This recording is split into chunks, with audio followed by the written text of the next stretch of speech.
se convertido após a crucificação. Existem alguns motivos para isso, mas não vou entrar. Se vocês tiverem dúvida, podem me perguntar depois.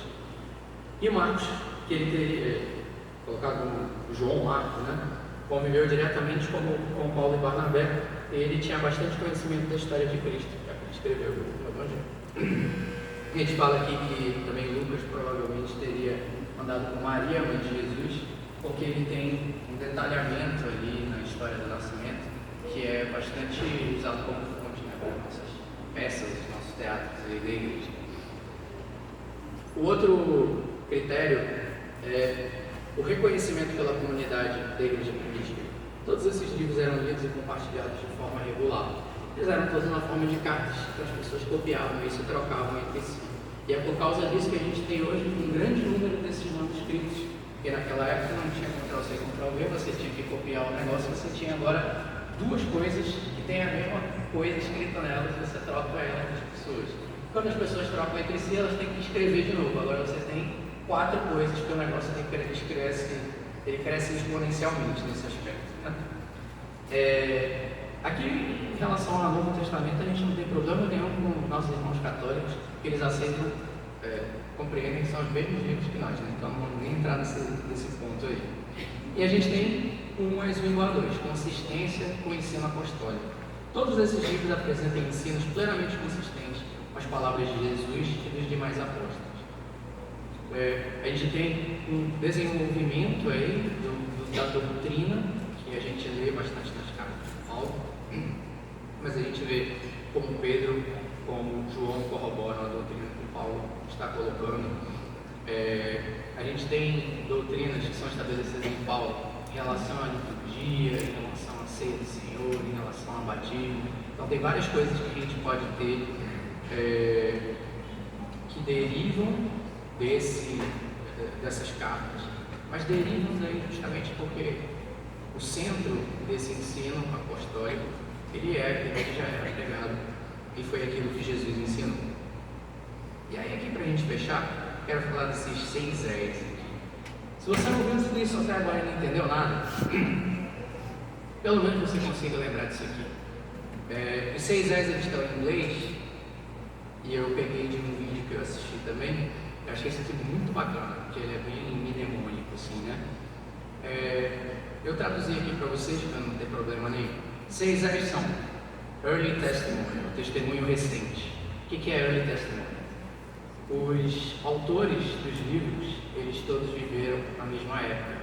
E aí eu até peguei aqui, para os irmãos lembrarem um pouco. Quando a gente falou dos originais lá, do Aristóteles, Sófocles, toda essa galera, as cópias foram encontradas pelo menos 500 a 1000 anos dos escritos, né? Jesus Cristo viveu, a gente coloca ali nos primeiros anos, né? Depois de Cristo, obviamente. E aí eu vou colocar aqui para os irmãos rapidinho, mais ou menos a data que estimada que os evangelhos foram escritos e os outros livros também, para vocês verem que logo depois que Jesus sobe aos céus, não demora muito para eles começarem a deixar bem claro as palavras dele e escreverem sobre ele. Mateus, 70. Marcos, 64 a 70. Lucas, 62. Sim. Agora que ele vai tomar água. João, é o evangelho mais antigo, mais recente. 90 a 110. Atos, 62 a 90. As cartas de Paulo, 56, Romanos.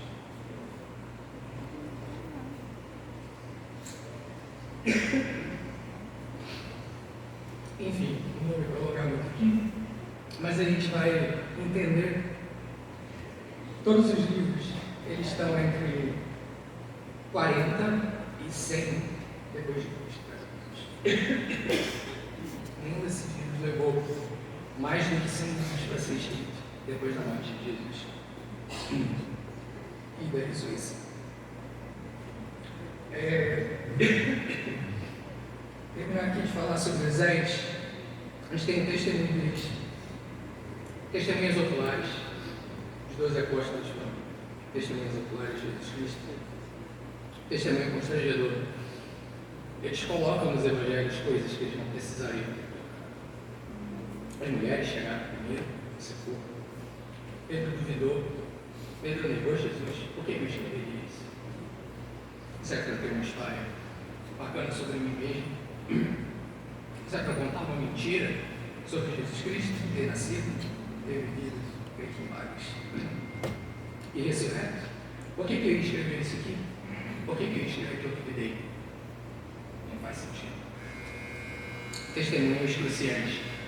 Todos eles sofreram mortes, das mais horríveis. O único apóstolo, provavelmente, que morreu de morte natural foi João. E Jesus profetiza sobre isso, quando ele está aqui para a gente. Fala que eles vão beber o cálice deles. E quando Pedro contesta isso, Jesus fala: quem é você? Se eu quiser preservar ele, eu vou fazer assim. E assim ele faz. Expected Messiah, né? O Messias esperado. Jesus, ele preenche todos os requisitos das profecias que são colocadas no Antigo Testamento. Em particular, que a gente já falou aqui, do servo sofredor, que diz aí 52.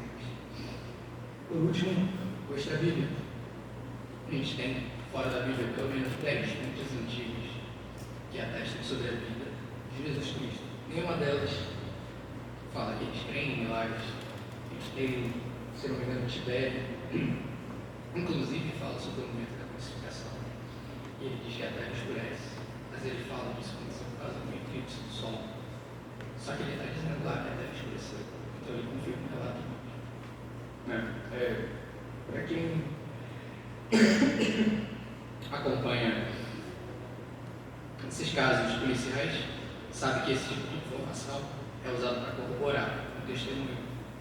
Você pode mentir dizendo que não estava lá na hora do crime. Ou você pode dizer que você estava, mas não fez aquilo. E isso no tribunal tem um peso completamente diferente. E você estar lá, admitir que você está lá, mesmo que você diga que não cometeu o crime, já é usado como uma prova contra você. Nesse caso aqui, Tibério coloca uma prova contra ele, porque ele fala que não crê, mas ele atesta para a gente hoje que a terra de fato escureceu no momento da crucificação.